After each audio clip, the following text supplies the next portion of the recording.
Lepo pozdravljeni iz spletnega uredništva revije Viva. Moje ime je Lidija Petrišič Solarič in vas bom danes vodila skozi ta spletni dogodek, v katerem bomo izvedeli odgovore na vprašanja, zakaj je rak jajčnikov odkrit prepozno in ali ga lahko preprečimo. Rak jajčnikov je zahrbtna bolezen, saj začne težave povzročati, ko je že razsejan, in tudi ko se začnejo že pojavljati simptomi, so ti precej nespecifični. Kako lahko zmanjšamo tveganje, da obolimo, na katere znake in simptome morajo biti ženske pozorne, kdaj je nujen posvet pri ginekologu in kakšna je pot bolnice od diagnoze do zdravljenja, kakšne nove oblike zdravljenja poznamo in kaj prinašajo, nam bo pojasnila današnja gostja, docentka dr. Maja Pakiš, doktorica medicine, specialistka ginekologije in porodništva, s kliničnega oddelka za ginekološko onkologijo in onkologijo dojk v UKC Maribor, ki jo prav lepo pozdravljam. Dobrodošli, prisrčen pozdrav. Dober večer. No, preden pa vam predam besedo, pa le še nekaj kratkih navodil za naše udeležence. Webinar snimamo, posnetke pa boste prejeli na vaše elektronske naslove, ki ste jih navedli ob prijavi. Zdravstveni delavci za udeležbo na tem dogodku od Zbornice zveze prejmete licenčne točke, ki jih uredimo mi, zbornica pa ima 60 dni časa, da vam jih tudi pripiše. Le še povabilo, če boste imeli kakršnokoli vprašanje povezano z današnjo temo, nam jo zapišite v pogovorno okno spodaj oziroma v chat, naša gostja bo nanje odgovorila po zaključku uvodnega predavanja. Vas pa vljudno prosim, da se izognete vprašanjem o konkretnih zdravilih, saj vam nanje lahko odgovori le vaš lečeči zdravnik. Tako, toliko za uvod. Zdaj besedo predajam današnji gosti, docentki dr. Maji Pakiš. Izvolite, beseda je vaša, lahko delite prezentacijo. Najlepša hvala in dober večer še v mojem imenu. Takoj, da uredimo delitev. Tako. Vidite prezentacijo? Seveda, izvolite, vse se vidi, ja. Najlepša hvala še enkrat in najlepša hvala za vabilo in upam, da bomo preživeli en skupni zanimiv večer. Najprej bom na povabilo predstavila okvirne odgovore na vprašanja, ki jih je gospa Lidija izpostavila, potem pa se veselim tudi konkretnih vprašanj in diskusije na koncu.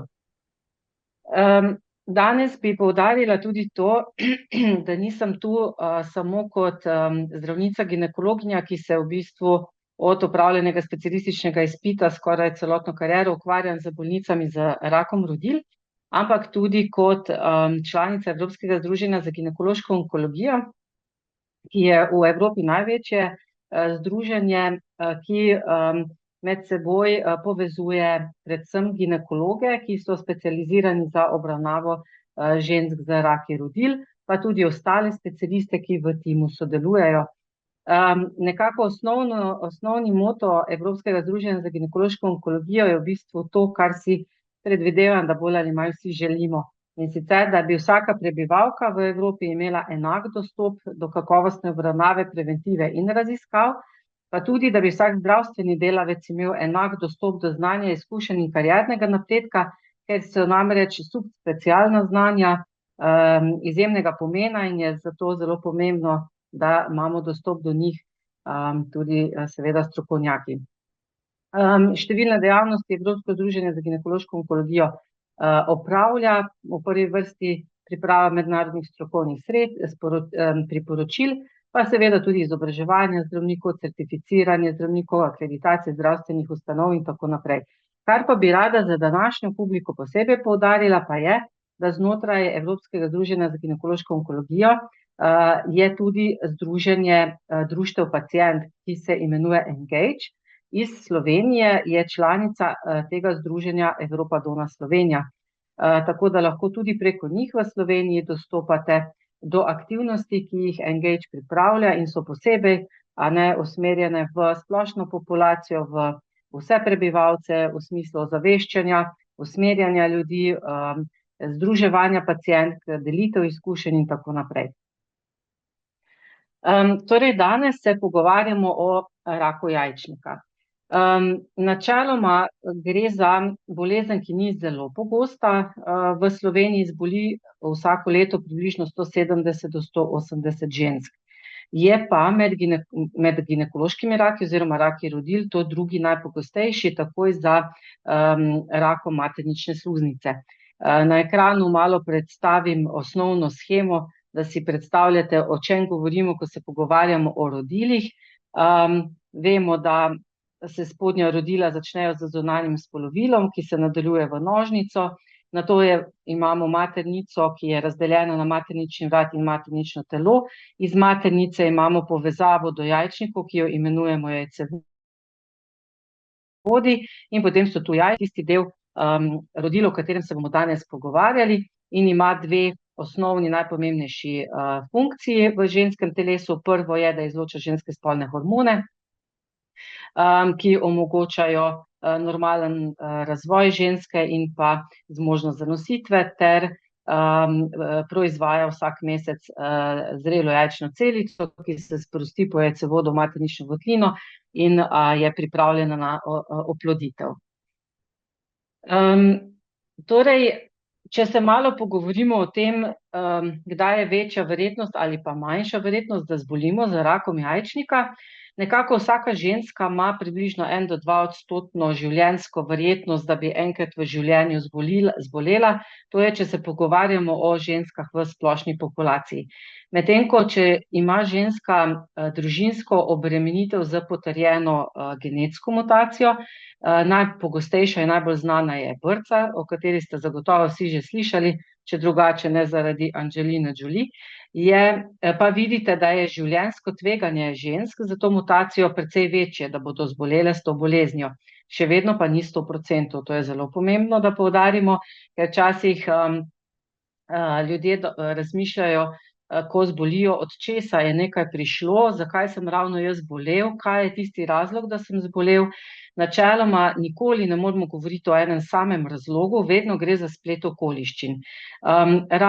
Katerikoli rak se navadno razvije kot posledica napak, ki se pojavljajo na naši DNA molekuli v vsaki celici, in te napake se tekom življenja kopičijo. Več kot jih je, večja verjetnost, da bo celica ušla izpod njenega notranjega nadzora.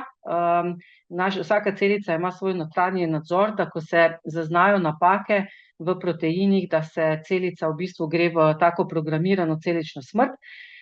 Tumorske celice, ko nakopičijo točno določene napake v točno določenem zaporedju, lahko temu nadzoru se izognejo. Izognejo pa se tudi nadzoru imunskega sistema, ki prav tako prepozna okvarjene proteine na površini celice. In če se vse to skupaj zgodi, potem pač lahko pride do tega, da se celice nekontrolirano delijo in začnejo tvoriti tumore, ki se potem selijo po telesu. Ko se pogovarjamo o rodilih, je mogoče še pomembno, da povem, da kopičenje napak v DNA celici je ponavadi povezano z delitvijo celic. Zato so tudi tiste celice v telesu, ki se hitreje delijo, bolj podvržene temu, da bojo tam nastale rakaste celice. In med drugim so to sluznice, torej sluznica v maternični votlini, sluznica v jajcevodu in pa površina jajčnika. To so tista področja na rodilih, kjer se celice hitro delijo. Vsaka ženska to pozna, vsak mesec se pripravi njena maternica na zanositev. Pripravi se na ta način, da se sluznica v maternični votlini zadebeli, spreminja se tudi torej površina jajčnika in jajcevoda. Potem pa, če do zanositve ne pride, se to izlušči v obliki menstruacije. Torej vsak menstruacijski ciklus pomeni, da se tisti mesec celice v rodilih delijo. To pomeni, da lahko kopičijo tudi mutacije. Mutacije navadno nastanejo med delitvijo celice. Torej, več ko bo imela ženska menstruacijskih ciklusov, več bo imela delitev, več bo imela napak in zato ima večjo verjetnost, da kasneje z rakom zboli. Zato je jasno, da praktično za vse rake velja, da starejša kot je ženska, večja je verjetnost, da bo zbolela, ker se nam tekom življenja te napake na celicah pač nabirajo in kopičijo. Poleg tega pa, če vemo to, kar sem zdaj predstavila, nam je jasno, da če recimo ženska ne rodi in ne doji, da bo imela večjo verjetnost, da zboli z rakom jajčnika, ker je imela večje število menstruacijskih ciklusov. Ker vemo, da če smo noseči in če dojimo, navadno sluznice v rodilih ta čas mirujejo. Torej, poleg starosti, genetske predispozicije, ki smo jo že rekli, in pa teh dejavnikov povezanih z porodom in dojenjem, pa lahko seveda tudi znižamo verjetnost, da zbolimo. Torej, eno so porodi, dojenje, drugo pa je hormonska kontracepcija. Namreč hormonska kontracepcija v telesu naredi zelo podobno stanje, kot je pri dojenju. To pomeni, da imamo stalne nizke vrednosti ženskih spolnih hormonov, ki v času, ko tabletke jemljemo, v bistvu nimamo rednih menstruacijskih ciklusov in delitev celic, ampak imamo ves čas tanke sluznice v rodilih. In zaradi tega lahko, recimo, če je ženska kadarkoli hormonsko kontracepcijo prejemala, ima približno za 30 do 50% nižjo verjetnost, da bo zbolela z rakom jajčnika, kot če kontracepcije ne bi jemala. Zniža verjetnost pa tudi sterilizacije, torej zamašitev jajcevodov, o tem bom pa povedala malo kasneje, da boste razumeli mehanizem. Še enkrat bi pa rada poudarila, da ko se pogovarjamo o dejavnikih tveganja, se pogovarjamo samo o nekih verjetnostih, ne pogovarjamo se o ničemer črno-belem. To pomeni, da lahko ima ženska čisto vse naštete dejavnike tveganja, vključno z brca, pa vseeno ne bo zbolela, lahko pa ima samo en dejavnik tveganja ali nobenega, pa bo zbolela. Saj veste, to so tiste zgodbe, celo življenje kadil, pa ni dobil raka, ne? Te zgodbe seveda pač obstajajo, ker pač je mogoče ta oseba imela nadpovprečno neverjetno dober imunski sistem, ki je prepoznaval tumorske celice in pač zaradi tega ni zbolela. Torej, vedno tehtamo o nekem spletu okoliščin, zato v bistvu, ko zbolimo, vprašanje, od česa je to prišlo in zakaj se je to meni zgodilo, navadno na to vprašanje odgovora ne moremo pokazati z nekim konkretnim razlogom. Torej, kot je že gospa Lidija tudi malo namignila, pri raku jajčnika, predvsem pri njegovi najpogostejši obliki, ki se jo tudi nekako najbolj bojimo, o tem bomo malo več kasneje, je pač težava ta, da v bistvu ne povzroča nekih resnih težav, dokler ni razširjen v trebušni votlini. Zato je v bistvu težko ali pa včasih mogoče, po eni strani je dobro, da se o simptomih pogovarjamo med seboj, po drugi strani pa tudi ni dobro, da se preveč obadamo s tem, da bi nekako povzročali neko nepotrebno paniko, recimo temu, ker namreč simptomi so lahko precej, mi temu rečemo, nespecifični. To pomeni, da lahko oponašajo bolezni drugih organov, recimo prekomerne aktivnosti sečnega mehurja, ki je ekstremno pogosta zadeva, skoraj vse ženske slej ko prej pridemo na to težavo z ali brez uhajanja vode, ali pa vnetja sečnega mehurja, ali pa mogoče kakšne slabosti, bruhanja, lahko podobno tudi, kot so običajne spomladanske želodčne težave. Predvsem je treba vedeti, da ti simptomi daleč najpogosteje ne predstavljajo nevarne bolezni, da se ne bomo ustrašili in da ne bomo ves čas samo gledali, joj, danes pa me malo pika, danes pa moram pogosteje na vodo in tako naprej. Nekako osnovno pravilo, o katerem se pa lahko recimo si rečete, no, zdaj pa to bi pa res bilo, da gremo k zdravniku, je predvsem to, če so težave izrazite in se stopnjujejo. Se pravi, če gre za nekaj, kar pride pa mine, pa imate, ne vem, že 50 let težave z mehurjem, seveda imate 50 let težave z mehurjem, to ne kaže na nič nevarnega, ne. Če pa se pojavijo te težave na novo in so vedno hujše, te pa je čas, da gremo na pregled k zdravniku. Zdaj, vsi si seveda želimo, nekako dejstvo je, da večino, torej najpogostejšo obliko raka jajčnikov, ker jih je veliko oblik, si seveda želimo, da bi ga vendarle odkrili, ko je omejen na en organ in ga lahko enostavno zdravimo. Vendar pri nekako raku jajčnika glede tega do sedaj nismo bili uspešni. Narejeni sta bili dve ogromni raziskavi, več 100.000 žensk je bilo vključenih, svetovni raziskavi, ena je bila objavljena leta 2011 in ena leta 2021, obe v zelo prestižnih medicinskih revijah, kjer je težko objaviti, če nimaš res izjemno dobre raziskave. V obeh raziskavah so vključili ženske, v eno skupini niso delali z njimi nič posebnega, so imeli običajne obravnave pri ginekologih, druga skupina žensk so jim pa redno izvajali ultrazvočne preglede rodil in tumorske markerje, v eni na 6 mesecev in v eni na 1 leto. In nažalost obe raziskavi pokazali veliko razočaranje. Ne glede na to, da so ženske ves čas opazovali z ultrazvočnim pregledom rodil in določanjem tumorskih markerjev, niso znižali umrljivosti zaradi raka jajčnika. Pokazala se je še ena slabost. S tem, ko so delali veliko ultrazvočnih pregledov, so odkrili tudi veliko povsem nenevarnih sprememb, navadnih cist ali drugih nenevarnih tumorjev na jajčniku, ker so jih videli, so jih seveda pač šli operirati, in v tej skupini žensk je več žensk imelo resnejše zaplete po operaciji, ki je mogoče niti ne bi bila izvedena, če ne bi ves čas hodila na preiskave.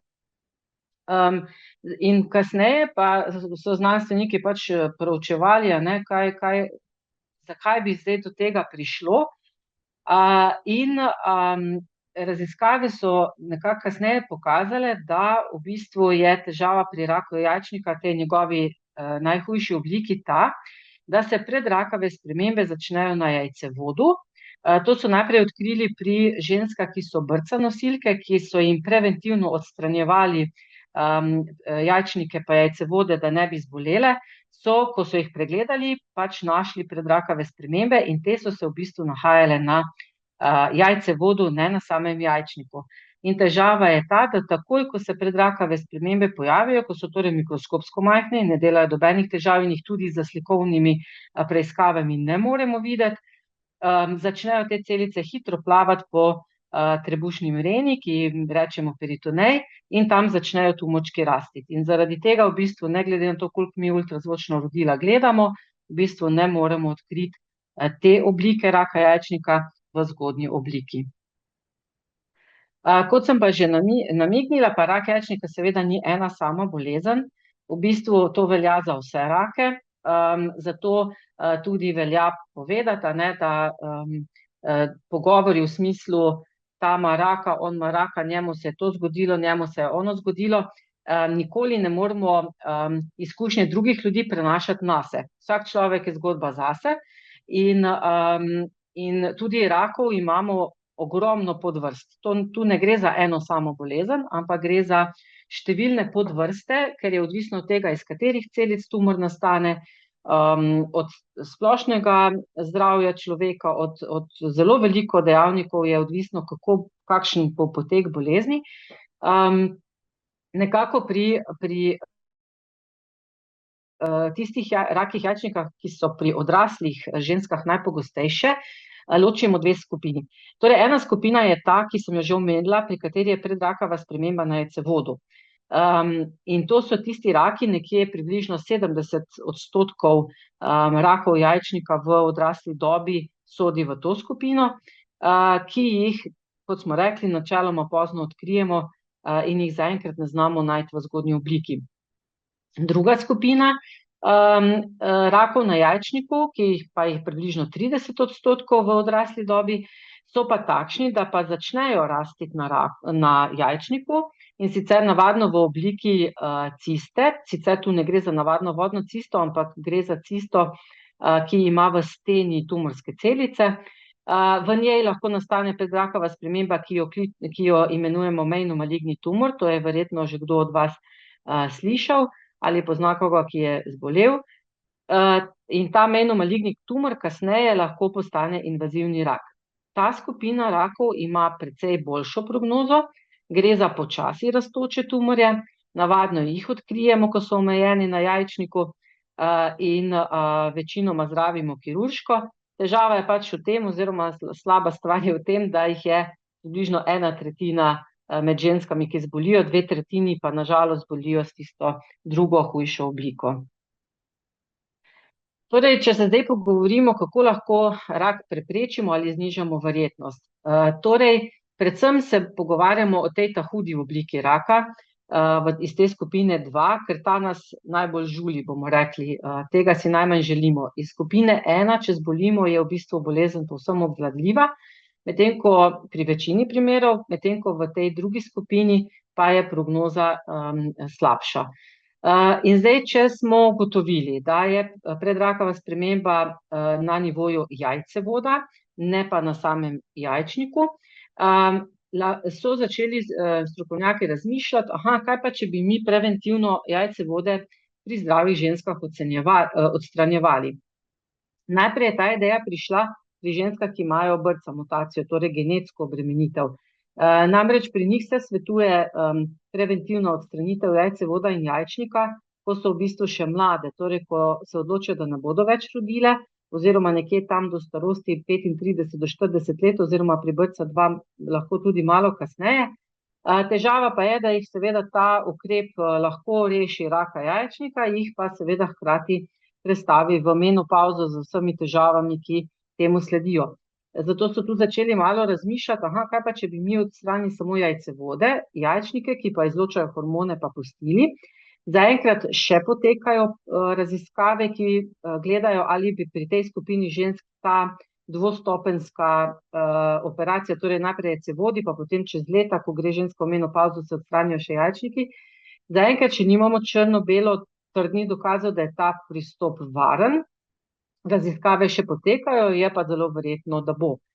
Kaj pa zdaj za nas, rečemo, ki ne vemo, da imamo genetsko predispozicijo oziroma je nimamo, ali lahko tudi tu kaj v zvezi s tem naredimo? Enako so raziskovalci razmišljali, če se zgodi operacija, potreba po operaciji v trebušni votlini, kaj če bi takrat jajcevode preventivno odstranili. Odstranitev jajcevodov je namreč zelo kratek poseg, to 5 do 10 minut traja, da se odstranijo, praktično niso povezani z nobenimi zapleti.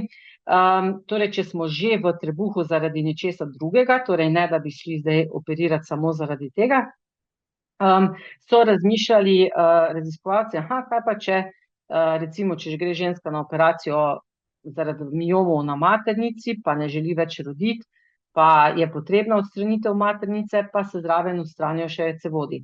Ali gre recimo ženska na operacijo zaradi žolčnih kamnov, smo že v trebuhu, pa še dodatno 5 minut podaljšamo operativni poseg in odstranimo preventivno jajcevode. Takemu posegu se reče strokovno oportunistična tubektomija. Tubektomija pomeni odstranitev jajcevodov. In so v nekaterih državah se tega že lotili, predvsem v Britanski Kolumbiji, v Kanadi, so naredili en taki pristop, da so v bistvu v celotni državi se tega lotili in predlagali ženskam, da če imajo poseg v trebuhu in ne želijo več roditi, da se jim preventivno odstranijo jajcevodi. In zaenkrat imajo izjemno dobre izkušnje, niso ugotovili, da bi te ženske, ki so jim jajcevode odstranili, imele kakršnekoli dodatne ali drugačne hormonske težave, hkrati pa iz te skupine, ki so jim jajcevode odstranili, v bistvu nobena ni zbolela za to hudo obliko raka jajčnika do sedaj. Tako da to je en takšen ukrep, ki ga zdaj vedno več mednarodnih združenj, tudi Evropsko združenje za ginekološko onkologijo, svetuje. Če pa gremo zdaj na zdravljenje raka jajčnika, eno tako splošno pravilo, ki velja za vse rake jajčnika, je, da je način zdravljenja odvisen od 3 najpomembnejših dejavnikov. Prvo je, o kateri vrsti tumorja se pogovarjamo. Kot smo rekli, imamo različne podvrste, pogostokrat jaz to opišem kot v redu, imamo rak jajčnika, ampak raki jajčnika lahko imajo modre oči, rjave oči, dolge lase, kratke lase, temno polt, svetlo polt, in to so neke dodatne karakteristike, ki jih mi iščemo, določamo neke podtipe, za katere vemo potem, na kak način se bodo obnašali in katera vrsta zdravljenja je za to podvrsto najbolj primerna. Torej, vrsta tumorja je prvi podatek, ki ga rabimo, drugi podatek, ki ga rabimo, je tako imenovan stadij bolezni. To pomeni, kje vse je bolezen, ko se prvič postavi diagnoza.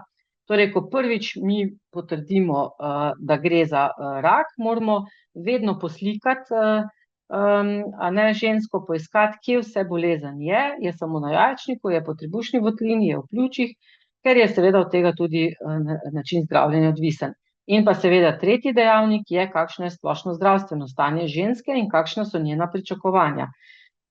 Drugače je, če bomo se ukvarjali z žensko, ki nima nobenih pridruženih bolezni, ali če se bomo ukvarjali z žensko, ki ima recimo hudo srčno popuščanje, slabo urejeno sladkorno bolezen, splošno slabo kondicijo in tako naprej. In seveda je zdravljenje dejansko v prvi vrsti odvisno tudi od pričakovanja ženske.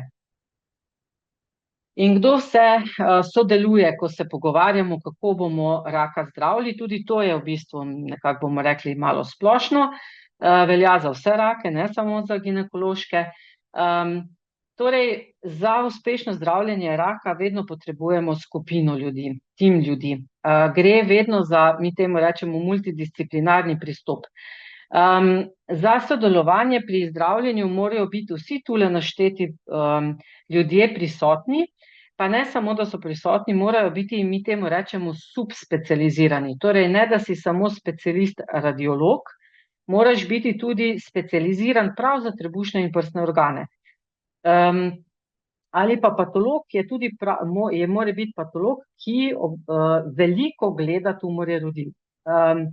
Ali anesteziolog, ki mora vedeti, kako v bistvu ravnati med veliko operacijo, kjer so možne izgube krvi, kjer so možne nenamerne poškodbe votlih organov, operacije lahko dolgo časa trajajo in je spet, mora imeti anesteziolog neke posebne izkušnje med narkozo, prisotni morajo biti drugi kirurgi, pogosto pri raku jajčnika moramo operirati tudi v zgornjem delu trebušne votline, kjer ginekologi potrebujemo pomoč abdominalnih kirurgov in spet ni dovolj, da je to rečemo navaden abdominalni kirurg, ampak mora biti specializiran za operacije v bližini jeter in trebušne slinavke, kar je posebna specializacija. Potem seveda, če gremo na onkološko radioterapevtsko zdravljenje, enako velja, onkolog ni onkolog, ampak je onkolog, ki posebej dela vsak dan z ginekološkimi raki. Izjemno pomemben pri raku jajčnika je specialist paliativne medicine. Ljudje zelo pogosto ob besedi paliativa pomislijo zgolj na umirajoče, ampak temu ni tako. Pri raku jajčnika, ki je ob diagnozi prisoten v trebušni votlini, je dejansko dokazano, da če takoj ob diagnozi vključimo specialista paliativne medicine, kaj ta specialist dela? Ta specialist daje podporo med zdravljenjem. Dela vse ukrepe, da so težave, ki jih bolezen povzroča, čim bolj pod kontrolo. In dejansko je dokazano, da če takega specialista že takoj ob prvi diagnozi vključimo, da je dejansko ljudje dlje časa živijo, kot pa če ga prihranimo samo za zadnji del življenja. Da ne govorimo seveda o medicinskih sestrah, fizioterapiji, dietetiku in tako naprej. In zdaj, če vidite, ponavadi pri ginekoloških takih je tako, da koordinacijo med vsemi temi specialisti izvaja ginekolog, ki je tudi posebej specializiran za rake rodil. Nekako v Sloveniji smo takšni, uradne subspecializacije v Sloveniji ni, smo pa vseeno nekako organizirani v Sloveniji tako, da smo v Onkološkem inštitutu v Ljubljani, v UKC Ljubljana in UKC Maribor, pač ginekologi, ki se praktično celo življenje bolj ali manj ukvarjamo samo z ženskami z rakom rodil, in celokupno nas je v Sloveniji tak čez palec okrog 15. Torej od vseh ginekologov, ki v Sloveniji obstajajo, imamo nekje približno 15 ginekologov, ki se dnevno in tedensko srečujejo in ukvarjajo z ženskami, ki zbolijo z rakom rodil. In če se pogovarjamo o tem, veliko pač ljudje imamo radi to vprašanje, kdo je moj zdravnik, ampak če boste tale krog pogledali, boste videli, da v bistvu rabite cel kup zdravnikov za to, da uspešno se zdravi bolezen, kot je rak. Zato v bistvu to vprašanje ni več aktualno in primerno. Pravo vprašanje v bistvu bi moglo za pacienta biti, kateri je moj center. Torej, kam bom jaz šel, da ko bom stopil čez vrata, se bojo koordinirano med seboj zavrteli vsi tile člani ekipe, da se bo moje zdravljenje začelo hitro, da se ne bo zgubljal čas za diagnostiko in za prehajanjem iz ene ustanove v drugo ustanovo in nazaj. Torej, kam moram iti, da da bom, ko bom stopil čez vrata, v dobrih rokah vseh tu naštetih. In tu bi rada malo na hitro za intermezzo povedala, da se moramo zares zavedati, da je izjemno pomembno, kako je organizirano zdravljenje. Imamo kar pestro politično dogajanje v Sloveniji, a ne, in se v bistvu premalo zavedamo, kako zelo pomembna je funkcija politikov in organizacije zdravstvenega sistema za naše zdravljenje. Recimo, če tu pogledate zemljevid Evrope, podatki so iz evropskega, torej iz European Cancer Information System, ki ga je ustanovila Evropska komisija. Torej, države sistematično v registrih raka zbiramo podatke o tem, koliko ljudi z določenim rakom umre in koliko jih zboli in koliko jih umre v posamezni državi. Recimo, register raka v Sloveniji je najstarejši v Evropi, smo lahko na njega izjemno ponosni. In tu vidite tale zemljevid in vidite, da Evropska unija ni v eni barvi. Ta zemljevid kaže, koliko žensk umre zaradi raka jajčnika v posamezni državi. In tu ne gre za to, da smo zdravniki v posameznih državah bolj ali manj izobraženi, ali da več ali manj vemo, ali da je dostopnost do novih metod zdravljenja večja ali manjša, se sicer malo razlikuje, ampak v končni fazi v Evropski uniji imamo vsi dostop do vsega, pa vidite, da je vseeno razlika v tem, koliko žensk umre, zato ker je ta razlika ne samo posledica načina življenja in genetskih predispozicij v posamezni državi, ampak tudi, kako je zdravstveni sistem v tej državi organiziran. In to vam lahko zdaj prikažem na primeru Danske. Na letošnjem Evropskem kongresu, torej Evropskega združenja za ginekološko onkologijo, ki je ravno bil na Danskem, so nam njihovi zdravniki predstavili njihove podatke. Oni so leta 2000 ugotavljali, da ima Danska najslabše rezultate v Skandinaviji. To je nekako približno tako zelo jih bolelo, kot če bi mi zdaj dobili podatke, da države iz bivše Jugoslavije imajo bistveno manj umrljivosti zaradi raka jajčnika, kot imamo v Sloveniji, in seveda njih je to zelo bolelo. In so rekli, nekaj moramo v zvezi s tem narediti.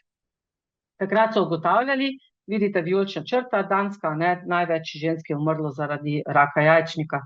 In takrat so tudi ugotovili, da je bila obravnava žensk razpršena v 52 bolnišnic, običajnih ginekoloških oddelkov, in v državi, ki ima 6 milijonov ljudi. In potem so rekli, zdaj moramo nekaj ukreniti. Kaj so naredili? 3 ukrepe. Prvi je bil, da se morajo vse ženske, ki zbolijo z rakom jajčnika, zdraviti samo v 5 bolnišnicah. Kasneje so to število zmanjšali celo na 3 bolnišnice. Torej, iz cele Danske za 6 milijoni ljudi se ženske z rakom jajčnika zdravijo izključno v 3 bolnišnicah. In v teh bolnišnicah ni samo zdravljenje, ampak je celotna pot, torej vsa diagnostika, se pravi, ko se kjerkoli pri osebnem ginekologu ali v sekundarni bolnišnici ugotovi, da je sum na rak jajčnika, mora ta ženska v 3 dneh biti pogledana v eni izmed teh 3 bolnišnic in v 16 dneh se mora začeti zdravljenje. In vse CT preiskave, konziliji, pač vse, kar mi potrebujemo, da začnemo zdraviti, mora biti narejenih v teh 16 dneh in mora biti narejenih v tej eni sami bolnišnici od 3 bolnišnic. Ker to je edini način, da mi lahko obrnemo vso proceduro na hiter način. Če razpršimo diagnostiko v več bolnišnic, samo zamujamo s časom. In pa določili so kazalnike kakovosti, ki jih merijo, med drugim tudi to, v kolikem času je bila ženska prvič pogledana in v kolikem času je bila zdravljena, pa tudi druge kazalnike kakovosti. No, leta 2022 so drastično, kot vidite, vijolično črto, daleč je najbolj padla umrljivost med vsemi 4 skandinavskimi državami v Danski in so zdaj drugi najboljši po umrljivosti. In to se je zgodilo izključno zato, ker so reorganizirali zdravstveno oskrbo. In tu vidimo, kako je zelo, zelo pomembno, da centraliziramo zdravljenje v manjše število ustanov, ker je potem ekipa lahko bistveno bolj ne samo izkušena, ampak tudi med seboj usklajena. Zdaj, potek zdravljenja, tule je tudi en splošen potek zdravljenja, kar se tiče na splošno rakov, gre vedno po istem protokolu. Najprej postavimo diagnozo, določimo, kot smo že prej rekli, vrsto tumorja in njegove značilnosti, stadij bolezni, torej kje vse tumori so, in splošno zdravstveno stanje oziroma pričakovanja ženske. Potem se na konziliju vsi, ki sem vam jih prej naštela, usedemo za eno mizo in se pogovorimo individualno o vsaki ženski, kakšen način zdravljenja bi bil najbolj primeren. Pri raku jajčnika gre ponavadi za kombinacijo operacije in kemoterapije. Ali bo najprej operacija pa pol kemoterapija, ali pa najprej kemoterapija pa pol operacija, je odvisno predvsem od tega, kje in na kakšen način tumori v trebuhu rastejo. In v veliki večini primerov žensk ob koncu zdravljenja, torej ko kombiniramo oboje, operacijo in kemoterapijo, navadno dosežemo stanje brez simptomov in znakov bolezni. Temu sledi obdobje spremljanja, se pravi, ko se ženska spremlja po zdravljenju. V tem času lahko prejema tudi nekatere biološka zdravila v smislu vzdrževalnega zdravljenja, torej tisto zdravljenje, ki bi naj podaljšalo čas do ponovitve bolezni. In če se enkrat bolezen ponovi, ponovimo vse od začetka. Ponovno poslikamo, kje vse bolezen je, kakšne težave povzroča in naredimo konzilij in začnemo mi temu rečemo drugo linijo zdravljenja. In potem spet naprej. Pri tretji ponovitvi, četrti ponovitvi imamo naslednje linije zdravljenja. Torej, če si pogledamo operacije, osnovno načelo pri raku jajčnika je, da moramo odstraniti vse tumore, ki jih na oko vidimo. Tu vidite, rodila so na tej sliki skrita v medenici, zato ker vam ta slika prikazuje zgornji del trebuha, tu je trebušna prepona, na katero tudi radi grejo tile tumorčki, površina jeter, želodec, trebušna mrena, ki se reče omentum, debelo tanko črevo je včasih tudi posejano za tumorčki. Torej, povsod, kjer mi tumore vidimo, jih je potrebno fizično odstraniti, če je seveda to mogoče. Če to ni mogoče, ker seveda celega črevesa recimo ven vzeti ne moremo, to ni združljivo z življenjem, Če ni mogoče, pa začnemo zdravljenje z kemoterapijo, ki drobne tumorčke ponavadi, če je na kemoterapijo rak občutljiv, čisto izginejo. Praktično je to, mislim, res izjemen učinek. Mi, ko vidimo trebušček pred kemoterapijo pa po kemoterapiji, če je tumor občutljiv, v bistvu skoraj vsi dobesedno izginejo. Če pa je možno začeti zdravljenje s tem, da mi vse tumore, ki jih na oko vidimo, odstranimo, pol pa začnemo zdravljenje z operacijo. Drugo osnovno načelo pri raku jajčnika pa je, da če pa slučajno odkrijemo vendarle tumor, ki je na oko samo na jajčniku, pa odstranimo tudi druge površine, predvsem bezgavke, velike bezgavke, tole trebušno mreno omentum, naredimo biopsije trebušne mrene tudi na trebušni steni. To pa delamo zato, da mikroskopsko ovržemo prisotne majhne tumore. Včasih se namreč zgodi, da mi na oko vidimo tumor samo na jajčniku, pa so mikroskopski tumorčki, ki jih na oko ne vidimo, prisotni v teh tkivih, ki sem vam jih naštela. In torej v teh situacijah mi odstranimo tudi tkiva, ki so na oko zdrava, zato da nam patolog pogleda pod mikroskopom in potrdi, ali ovrže, če so drobni tumorčki tudi drugje. Ko pa se torej kombinacija, smo pa rekli, operacija z tako imenovanim sistemskim zdravljenjem. Sistemsko zdravljenje, onkološko sistemsko zdravljenje pomeni, da damo mi zdravila, ki preko krvi prehajajo po celem telesu, zato da bi dosegle vse tumorje, tudi tiste drobne celice, ki so nekje. Jih še ne vidimo, ampak možno, da seveda nekje so. Sem sodi tako imenovana klasična kemoterapija, o kateri ste vsi slišali. Tudi za kemoterapijo moram poudariti, da tu ne govorimo o enem zdravilu, ampak o številnih, med seboj zelo različnih zdravilih. Njihov osnovni način delovanja pa je, da vplivajo na hitro deleče se celice. Tiste celice, ki se hitro delijo, kopičijo seveda tudi dodatne napake in na teh celicah kemoterapevtiki naredijo dokončne napake, ki povzročijo smrt celice. So pa stranski učinki kemoterapije s tem povezani tudi z vplivom na druge zdrave hitro deleče se celice, to so recimo celice v sluznici prebavil, zato so lahko driske in bruhanja, ali pa kostni mozeg in zaradi tega postanemo lahko slabokrvni. Je pa ponavadi so zdrave celice precej odporne na kemoterapijo in se hitro popravijo, medtem ko pa upamo, da tiste tumorske celice, ki so še hitreje deleče, pa bodo za kemoterapijo odmrle. Torej še enkrat poudarjam, da tu se ne pogovarjamo o eni vrsti zdravil, ampak številnih različnih in za vse tumorje približno vemo, katera vrsta kemoterapije je pri teh tumorjih ponavadi najbolj uspešna. Potem so pa še novejša zdravila, ki jim rečemo biološka zdravila, del teh so tudi tako imenovana tarčna zdravila. To pa so zdravila, ki jih raziskovalci raziskujejo z namenom poiskati neko tarčo na tumorski celici, ki bi tumorsko celico ločila od zdravih celic. In predvsem zato, da bi se mi lotili te tarče in da bi s tem zmanjšali slabe učinke na sicer zdrave celice.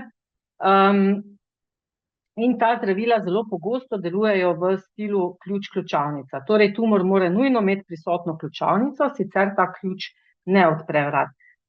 Zato se tu dogaja, ko rečejo, ja, njej so dali to zdravilo, meni ga pa nočejo dati, obedve imamo rak jajčnika, ja, že mogoče, ampak njen rak jajčnika je imel to ključavnico, naš pa mogoče ne in zaradi tega pač zdravilo potem nima smiselno dati, ker bo povzročilo vseeno nekaj stranskih učinkov, haska na tumor pa ne bo imelo.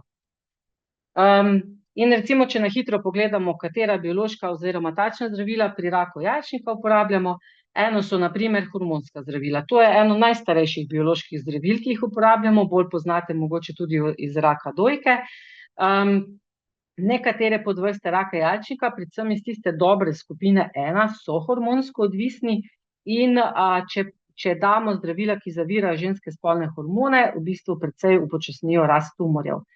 Potem imamo eno skupino zdravil, ki jih imenujemo PARP zaviralci in jih uporabljamo pri raku jajčnika kot tako imenovano vzdrževalno zdravljenje. Torej, ta zdravila ženske, ko zaključijo kemoterapijo in operacijo, jemljejo v smislu, da se podaljša čas do ponovitve bolezni. Ti recimo zdravila so najbolj učinkovita, če ima tumor tako imenovano BRCA mutacijo. BRCA mutacija namreč pomeni kaj? BRCA sistem je sistem, ki popravlja zlome DNA molekule. In tisti, ki imajo BRCA mutacijo, tega sistema nimajo, kar pomeni, da se bo teh prelomov in napak na DNA molekuli kopičilo več kot pa pri človeku, ki ta sistem ima in napake na DNA uspešno popravlja. PARP sistem pa tudi popravlja napake. Imamo dva sistema, varnostna mehanizma, da napake na DNA popravljamo. In zdaj, če ženska že ima BRCA sistem pokvarjen, PARP sistem povzroča, da v tumorski celici on sproti popravlja stvari in s tem prepreči, da bi celica šla v programirano smrt in s tem zdržuje v bistvu rakasto celico. Če pa mi še tega zablokiramo, pa se DNA molekula čisto prelomi in celica gre v programirano smrt in odmre. In to je v bistvu nekak mehanizem tega biološkega zdravila, ki pa je najbolj učinkovit, če je prisotna BRCA mutacija. Potem recimo pogosto slišimo, ja, bom probal izstradati raka. Nažalost je to v bistvu popolnoma nemogoče, zato ker rakaste celice izločajo snovi, ki povzročajo nastanek drobnih žilic v raku. Celice se hitro delijo in potrebujejo zelo veliko hranil in kisika. Zaradi tega potrebujejo tudi veliko drobnih žilic, da jih prehranjujejo. In poznamo pač, raziskovalci so našli eno možnost, da so ta faktor, ki ga tumorske celice izločajo, da si naredijo čim več žilic, zablokirajo. Ker so tumori izjemno dobro prekrvavljeni, če mi stradamo, v bistvu stradamo svoj zdravi del telesa, ker tumor si vzame vse, kar si želi, ker ima svoje žile in je zelo bogato prekrvavljen. Zanimivo pa je, mogoče tisti, če ima kdo od vas sladkorno bolezen in težave z očesnim ozadjem, tudi mogoče to isto zdravilo prejema, zato ker so naključno ugotovili, ko so zdravili rakaste tumorje, da to zdravilo dobro dene tudi za ljudi, ki imajo sladkorno bolezen in okvaro mrežnice v očesu, ker se tam tudi delajo nove žilice, ki škodujejo očesu. Potem so še mogoče zanimiva biološka zdravila, vsa ta se uporabljajo tudi pri drugih rakih. So tako imenovani zavijalci kontrolnih točk, tako kot sem prej omenila, naš imunski sistem, limfociti T, znajo prepoznati okvarjene beljakovine na površini celic. To je tudi obrambni mehanizem telesa, da če zaznajo, tale celica je pa nekaj okvarjena, nekaj ni z njo, dajmo jo uničiti, preden iz nje nastane rakasta celica. Da pa ne bi limfociti kar že majhnih napakic, ki niso škodljive, uničevali te celice, pa imajo še enega policista, ki mu rečemo PD1, in ta policist, če ima zdrava celica receptor, s katerim se poveže, pa prepreči, da bi limfocit celico uničil. In nekatere tumorske celice so tako pametne, da to posnemajo, in v bistvu zablokirajo limfocit, da jih ne uniči. In ta zdravila, zavijalci kontrolnih točk, pa to zablokirajo, tako da v bistvu limfocit lahko uniči tumorsko celico. Še zadnja skupina zdravil, ki so tudi vedno bolj v uporabi, tudi na splošno za vse rake, ne samo za rak jajčnika, so pa zdravila, ki jih naredimo kot protitelo v laboratoriju, in sicer na eno stran proti telesa damo mesto, ki se bo vezalo na tarčo. Če mi vemo, da ima tumorska celica eno na površini tarčo, ki je zdrave celice nimajo, recimo pri raku jajčnika tako zdravilo je tarča folatni receptor, naredimo protitelo, ki se bo prijelo na ta folatni receptor, ki ga ima tumorska celica, zdrave celice pa ne. Na drugo stran pa naložimo recimo kemoterapevtik, ali pa skratka eno zdravilo, ki celico lahko uniči. Torej to protitelo se bo prijelo na receptor, na tarčo, ki jo ima tumorska celica ga pogoltne in sprosti se ven tole zdravilo, ki uniči celico, in na ta način upamo, da bo tudi stranskih učinkov na sicer zdrave celice manj in bo učinek predvsem na tumorsko celico. Upam, da ni bilo to preveč podrobno in komplicirano. Želela sem v bistvu samo povedati, da se na nivoju raziskovanja novih zdravil ogromno dogaja in v bistvu rešitev za raka jajčnika bo razvoj učinkovitega sistemskega zdravljenja, ne razvoj operacije. Kar se tiče kirurškega posega, smo praktično že dosegli maksimum, kaj se lahko naredi, pa je združljivo z življenjem. Medtem ko tu nimamo več nekega prostora za napredek, medtem ko pa imamo prostor za napredek z sistemskimi zdravili, za iskanje novih tarč in za iskanje novih zdravil, ki bodo tumorske celice bolj uspešno uničevali. Nekako si želimo v prihodnosti, da bi rak postal kronična bolezen, se pravi podobno kot imamo sladkorno bolezen ali pa pač visok pritisk, da bomo celo življenje mogoče neka zdravila mogli jemati, ampak ne bo pa nam bolezen skrajšala življenja. Seveda pa velja, da je bolje preprečevati kot zdraviti, zato je tudi eno pomembno današnje sporočilo je, da se pogovarjamo o genetskem testiranju za brca in pa da se pogovarjamo o tej tako imenovani oportunistični tumbektomiji, torej če se ženska odloči za sterilizacijo, če ima operacijo rodil, če ima drugo operacijo v trebuhu, da lahko se ji odstranijo jajcevodi in se je s tem precej zmanjša verjetnost, da bo zbolela. Še pomembna stvar, ki smo jo danes opredelili, pa je, da je izjemnega pomena, kako organiziramo zdravstveni sistem, ker ima to v bistvu neposredni vpliv na kakovost življenja in preživetje ljudi, in da moramo res upati in držati, da bomo imeli vedno boljše zdravstvene ministre, ki bodo samo izboljševali pač ta vidik, ta družbeni vidik, kako zdravstvo organizirati. S tem bi pa jaz danes zaključila predavanje. Najlepša hvala, docentka dr. Pakiš, za vsa ta jasna pojasnila in nasvete. Bi vas samo prosila, če ustavite prezentacijo, tako da vas naši udeleženci vidijo, ker se bomo posvetili pa zdaj vprašanjem. In sicer gospa Andreja, stara 65 let, ima 10 let starejšo sestro, ki je v letu 2019 zbolela za hormonsko odvisnim rakom dojk, bila operirana in je zdaj v redu in je spremljena na Onkološkem inštitutu. Gospa Andreja ima zdaj vsako leto ultrazvok jajčnikov pri svojem ginekologu in je trenutno v redu.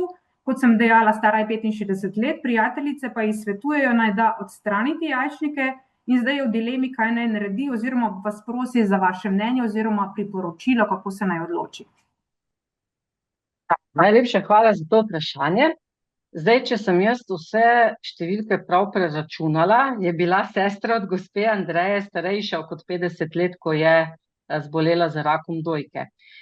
Če ženska ima sorodnico, eno sorodnico, ki je zbolela z rakom dojke kasneje kot v starosti 50 let, je verjetnost genetske družinske predispozicije precej majhna. Tako da glede tega ne rabi biti gospa mogoče res preveč v skrbeh. Kar se tiče rednih ultrazvočnih pregledov, sicer v redu, če se opravljajo, ampak kot sem vam danes razložila, tudi redni ultrazvočni pregledi v bistvu ne odkrijajo raka jajčnika tega hude oblike v zgodnji fazi in moramo biti previdni, ker nam lahko včasih dajo lažen občutek varnosti v smislu, saj sem bil, pa ne bom zbolel. Tu mogoče jaz predlagam malo previdnosti. Kar se pa tiče tega, da bi gospa kar a priori brez druge indikacije šla v operacijo za odstranitev jajčnika, je pa seveda tudi stvar posveta. Namreč, če nimamo razloga, da gremo operirati, pač se moramo zavedati, da tvegamo pač nenamerne poškodbe v trebuhu oziroma kaki večji zaplet pri operaciji. Zato tudi pač kirurgi, ki sicer ekstremno radi operiramo, smo vedno zadržani, da imamo tudi resni razlog, da gremo operirati, ker se zapleti vedno lahko zgodijo, ne glede na to, kako smo previdni in izkušeni. Tako da, če bi samo zaradi tega gospa se odločila za operacijo, mora vedeti, da mora prevzeti na sebe kar tveganje tudi, da se bo zgodil zaplet, pa bo rekla, kaj sem pol šla na eno operacijo, zdaj imam pa zaplet, ne. Je pa res, da večinoma so odstranitve jajčnikov in jajcevodov zelo varni posegi, trajajo 10-15 minut. Tako da jaz bi tu pač mogoče svetovala gospe, da se obrne na svojega izbranega ginekologa, kaj on meni, a ne, pač načeloma zdaj, če bi bila res zelo, zelo, zelo zaskrbljena, tako da ne more spati, ker jo tako skrbi, a ne, pol mogoče res pride v poštev tudi kirurška odstranitev jajčnikov in jajcevodov. Če pa ne, pa v glavnem, če je sestra zbolela po 50. letu in ni drugih sorodnikov, ki bi imeli rak jajčnika ali rak dojke v družini, je verjetnost za genetsko predispozicijo zelo majhna in je verjetnost, da zboli z rakom jajčnika ta 1-2%, ki smo jih omenili. No, kar nekaj vprašanj smo dobili tudi od naših udeležencev v pogovorno okno, med drugim tudi veliko, kako bi rekla, pozitivnih odzivov na vaše predavanje.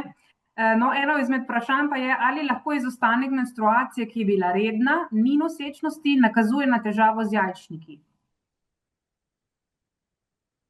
Lahko na težavo z jajčniki, ampak malo verjetno, da na raka jajčnika. Če izostane, pa ni drugih pač razlogov, torej test nosečnosti negativen, če se je to prvič zgodilo, jaz svetujem obisk pri izbranem ginekologu. Najpogosteje gre za nevarne razloge, zakaj se to zgodi, tako da se ne bi preveč zdaj sekirala gospa, ampak je pa najlažje iti do svojega ginekologa, pa bo odkril vzrok za izostanek. Hvala. Gospa Mateja sprašuje, ali je jemanje tablet, ki so vsebovale estrogen in ciproteron, lahko tudi zmanjšalo raka na jajčnikih, glede na to, da je namesto progesterona ciproteron in ne gre za klasično kontracepcijske tablete, so pa odstranile menstruacije. Ja, vse kontracepcijske tabletke, ne glede na to, katero vrsto gestagena, torej progesteron v tabletkah imenujemo torej gestagen in jih je več podvrst, različni so, zato imate tudi na voljo različne oblike kontracepcijskih tabletk in od teh vrste gestagenov je odvisno, na kaj bolj delujejo, ali bolj na akne, ali bolj na recimo poraščenost, ali bolj na napihnjenost, zadrževanje vode.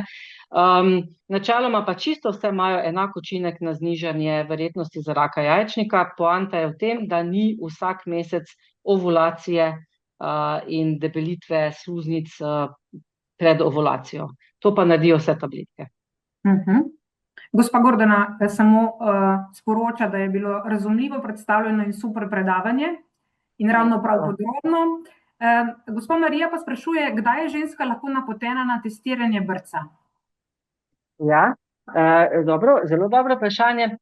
Tu bi jaz svetovala, da se ljudje obrnejo na genetsko svetovanje, torej internetna stran Onkološkega inštituta v Ljubljani z zavihkom genetsko svetovanje. Na tem zavihku boste našli vprašalnike, ki jih lahko rešite, in glede na rezultate teh vprašalnikov boste videli, kolikšna je verjetnost, da bi imeli družinsko ali genetsko predispozicijo in ali je smiselno, da se pri vas genetsko svetovanje opravi. Načeloma gre za ponavljajoče, recimo, če imamo pač enega sorodnika, ki je zbolel pred 50 letom, ali dva v prvem in drugem kolenu, oziroma so še nekateri drugi raki, lahko recimo trebušna slinavka, prostata, dojka, ne. Ampak jaz bi vam svetovala, ker je zelo, zelo luštna in preprosta stran na Onkološkem inštitutu o genetskem svetovanju, da si tam pogledate, pa lahko pregledate, a pašete tu noter ali ne, pa se potem obrnete na vašega osebnega zdravnika, če bi kazalo na to, in vas on pol na genetsko svetovanje napoti. To se pravi osebni zdravnik ali osebni ginekolog? Lahko katerikoli zdravnik, ki obravnava, lahko tudi čisto tretji zdravnik, če je ženska pri njemu zaradi nečesa takega, kar je lahko povezano z genetsko obremenitvijo za rake. Tako da, če niste pri nobenem specialistu obravnavani, sta pa to osebni zdravnik ali izbrani ginekolog. Gospa Marjana sprašuje, namreč mama je imela raka jajčnikov pri cirka 50 do 55 letih in je pokojna. Sama je pa letos pri 54 zbolela za rakom dojke, invazivni tubularni karcinom, in je po drugi operaciji čakala na nadaljevanje sistemske terapije. Ima še redne menstruacije in miom, ginekologinja jo zaradi mioma spremlja ultrazvočno na 3 do 6 mesecev in sprašuje, kaj še lahko naredi oziroma na kaj je smiselno biti pozorna. Zdaj, če je bila takšna zgodba, bi mogoče se vseeno, ker predvidevam, da mama je zbolela v časih, ko se še brca testiranje ni izvajalo.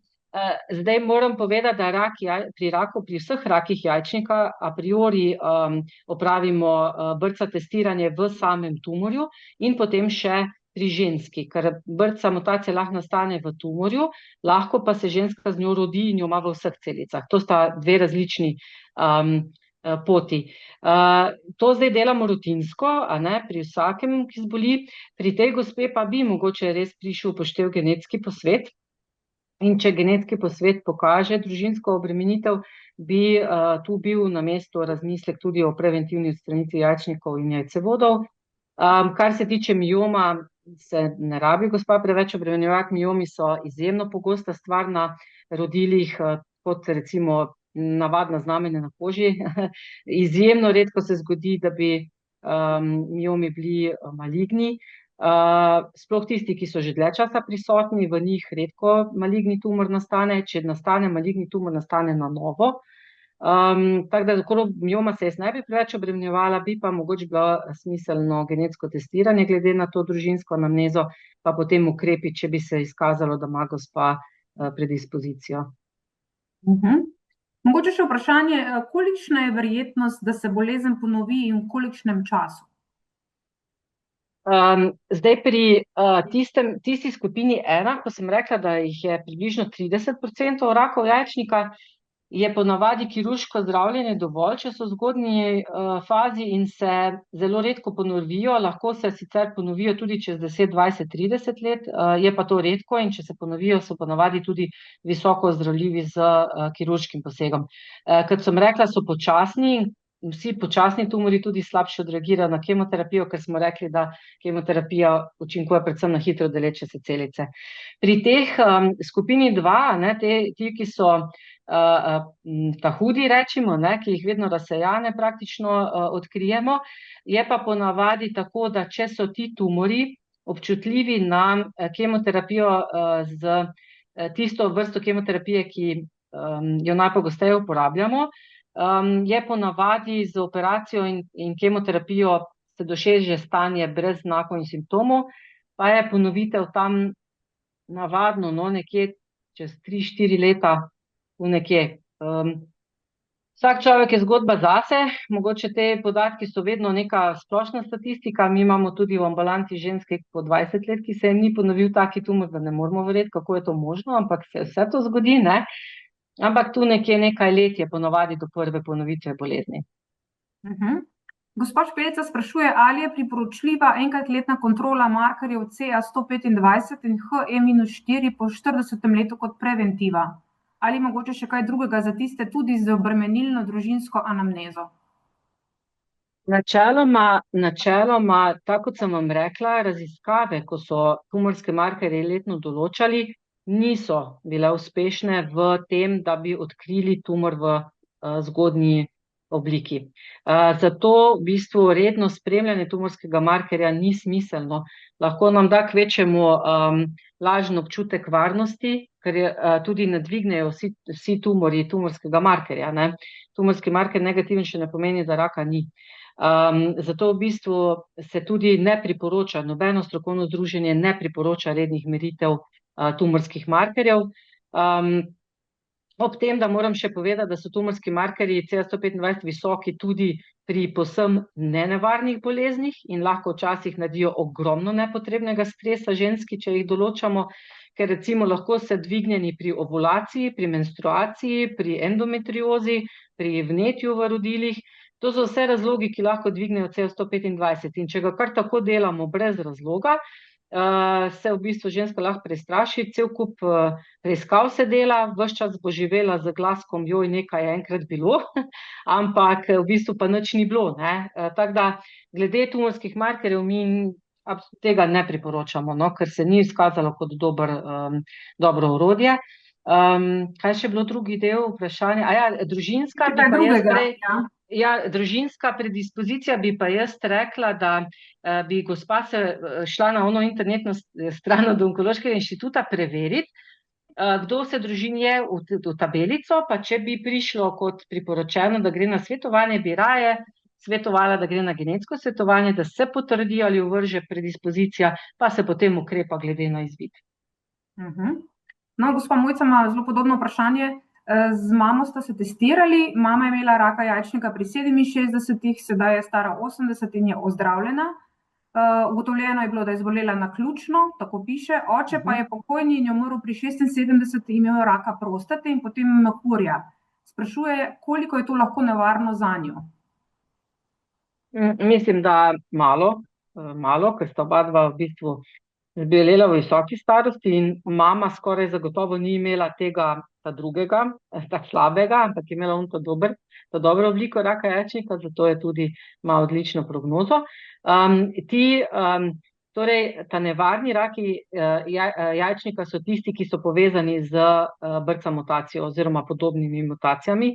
Tisti ta dobri raki jajčnika pa se skoraj vedno naključno pojavijo in so redko povezani z mutacijo, tako da mislim, da je realna verjetnost pri tej gospe, da bi imela mutacijo, zaradi katere bi bila ogrožena, je relativno majhna. Še eno vprašanje in seveda tudi zahvale za poučno izobraževanje. Moram še povedati, ena gospa Katja še napisala. Gospa Mateja pa sprašuje, ali pri nas v Sloveniji, če gremo na operacijo žolčnih kamnov, lahko predlagamo zdravniku, da vzamejo kirurgi tudi poleg žolčnika še jajcevod in ali jajčnike. Da, izjemno, zelo sem navdušena nad tem vprašanjem. Namreč, v Sloveniji se še nismo na nacionalnem nivoju lotili tega preventivnega ukrepa. Jaz sem sicer že začela o tem, ginekologi so v bistvu že precej seznanjeni za to možnostjo, tako da načeloma, recimo, če greste na sterilizacijo, bi vas skoraj da mogel ginekolog že vprašati, če imate raje odstranitev jajcevoda, ne pa da se samo požge, torej zamaši, a ne. Ali pa če greste na odstranitev maternice zaradi nekega drugega razloga, miomov ali pa močnih krvavitev, da ni raka, ne, se tudi načeloma bi mogli vsi ginekologi v Sloveniji vam že predlagati, da se hkrati odstranijo jajcevodi, jajčniki pa dokler izločajo hormone, se seveda pustijo. Kar se pa ostalih kirurgov tiče, pa se bojim, da v tem trenutku še s tem niso preveč seznanjeni. V tem primeru bi prišlo v poštev, da v isti bolnišnici, kot bi bila ženska operirana zaradi žolčnih kamnov, se obrne na ginekološki oddelek, ker bi pa ginekologi za to mogli vedeti, in vpraša, ali je možno skoordinirati operacijo tako, da pride ginekolog še odstraniti jajcevod. Bi pa jaz bila zelo vesela, ne, da ponavadi politiki odreagirajo na glas ljudi, bolj kot na glas zdravnikov. Kot vemo, nismo preveč priljubljeni med politiki, bi v bistvu rečimo temu, spodbuda za strani ljudi, da bi se ta preventivni program začel v Sloveniji tudi sistematično uvajati, bi bila zelo dobrodošla.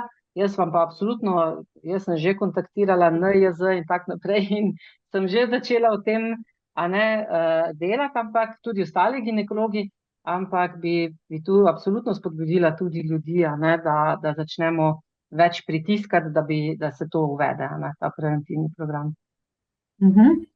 No, mislim, da smo zdaj izčrpali vsa vprašanja naših udeležencev, pa mogoče še zaključek, mogoče še kakšno besedo o razvoju in prihodnosti glede zgodnjega prepoznavanja in pa tudi zdravljenja, kaj lahko pričakujemo, predvsem v Sloveniji za naše bolnice. Ja, v bistvu na tem področju se v mednarodnem prostoru kar dosti stvari dogaja. Lahko smo veseli v Sloveniji, v bistvu vsa nova zdravila, ki prihajajo, jih relativno zelo hitro dobimo in jih so tudi z strani ZZS financirana. Kar se pa tiče zdaj glede zgodnjega odkrivanja, še mogoče lahko povem eno zanimivost, da so italijanski kolegi ugotovili, ko gre ženska na navadni bris materničnega vratu, s katerim odkrivamo predrakave spremembe materničnega vratu, to je čisto drugi organ in drugi rak, so ugotovili pri tistih ženskah, ki so zbolele za rakom jajčnika, da so že 7 let nazaj v navadnem vrisu materničnega vratu našli rakaste celice, ki so prišle iz jajcevoda v to smer. Torej, v eno smer je, da grejo v trebuh, druga smer pa je, da pridejo navzdol do nožnice, ne. In zato se trenutno recimo izvaja zelo velika raziskava, da bi znotraj običajnega brisa materničnega vratu, na katerega ženske hodijo zaradi raka materničnega vratu, mogoče našli orodje, da bi lahko zgodaj odkrili prve predrakave spremembe tudi na jajcevodu. Tako da to se realna stvar je, ki se dogaja in bo verjetno v roku nekaj let, rezultati bojo tu. To je še ena zanimivost. Druga zanimivost je odkrivanje, zgodnje odkrivanje rakov z metodo, ko se v krvi iščejo okvarjene DNA molekule iz rakastih celic. Sistem je podoben, kot ga mogoče ženske poznajo, ki so noseče, ta novi NIFTY test, ko v bistvu iščejo napake pri plodu v mamini krvi, ker plodove napake DNA pridejo tudi v mamino kri. Podobno tudi tumorji v bistvu izločajo take okvarjene DNA in tudi na tem se zelo veliko dela, da bi na ta način se mogoče zgodaj odkrivali tumorji. Tako da tu se nekaj dogaja, kar se tiče zgodnjega odkrivanja. Kar se tiče zdravljenja, pa je res zelo se gre v iskanje teh novih tarč in novih kombinacij zdravil. Mogoče je še tu zanimivo, da se spreminja, da se ne pogovarjamo več toliko o raku recimo jajčnika, ampak bolj o raku, ki ima to tarčo, ki ima brco, ki ima HER, ki ima folatni receptor, ki ima, in ne glede na to, na katerem organu je začel, v bistvu lahko isto zdravilo damo z točno določeno tarčo. Skratka, v zvezi s tem se kar dosti dogaja, tako da nekje v prihodnosti mi resnično upamo, da bomo znali narediti zdravila, da tudi če že bo nekdo zbolel, da bo pač iz enega zdravila v drugo, v tretje šel, ampak bo pa normalno živel, ne. To je nekako cilj. Ta cilj je sicer še kar precej daleč, se mi zdi, no, ampak ogromno raziskav pa v bistvu že aktivno poteka. No, še gospa Tjaša se je opogumila, pravi, da je zbolela za rakom jajčnikov leta 2022, v 53. letu, je brca 1 in je sedaj ozdravljena, a jo skrbi, da se bolezen ponovi. Spremljajo na kliničnem centru, ampak sprašuje, kaj lahko še naredi, da prepreči ponovitev. Ja, to je tudi tako težko vprašanje, ker v bistvu zaenkrat ne vemo za noben taki ukrep, da bi rekli, če pa to naredimo, pa se ne bo zgodilo. Predvidevam, da če je gospa Brca, predvidevam, da prejema PARP inhibitorje kot vzdrževalno zdravljenje. Ta zdravila so v tej situaciji pokazala visok uspeh v oddaljevanju časa do ponovitve bolezni. Je pa tako, da bi pa recimo z neko ali prehrano ali čim takim človek lahko vplival, pa na žalost nimamo nekega znanstveno, rečemo, utemeljenega ukrepa, da zadevo preprečimo. Je pa zagotovo zelo dobro, da se v tem času skrbi za splošno zdravje, se pravi, da je gospa fizično aktivna maksimalno, kolikor lahko, da lahko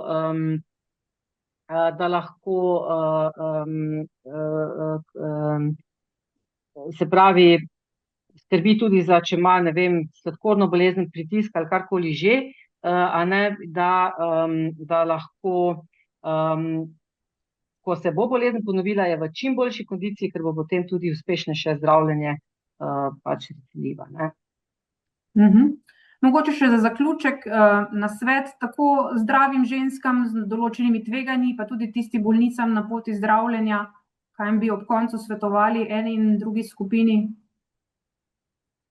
Najlepše je, da če nas že enkrat doleti bolezen, da takrat pristanemo v izkušenih in dobrih rokah, da se stvari hitro obrnejo in da pač pogumno vstopimo in zaupamo. Mene najbolj srce boli, ko vidim, koliko je izkoriščanja ljudi in bolnih ljudi v stiski z prodajo nekih pač takih in drugačnih metod in tega, ne. Predvsem, kadar se nekako zaupamo drug drugemu in smo v pač izkušeni ekipi, ponavadi je to nekako najboljši scenarij, da grejo stvari čim boljše, kolikor pač je možno pri tem, kar nas doleti.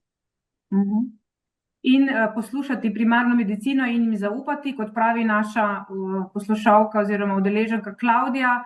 Docentka doktor Pakiš, hvala vam za strokovno, zanimivo, odlično predavanje, če citiram samo nekaj odgovorov oziroma pripomb naših udeleženk. Hvala vam, želim vam uspešno delo tudi v prihodnje, pa tudi vam, drage udeleženke in udeleženci, hvala, ker ste bili z nami. Če iščete še kakršnekoli informacije, pobrskajte po naši spletni strani www.viva.si ali pa nam pošljite vprašanje in zagotovili vam bomo odgovor strokovnjaka. Ne pozabite tudi na našo aktualno akcijo Moj zdravnik, še vse do 3. maja lahko glasujete. Lep večer želimo vsem in vse dobro.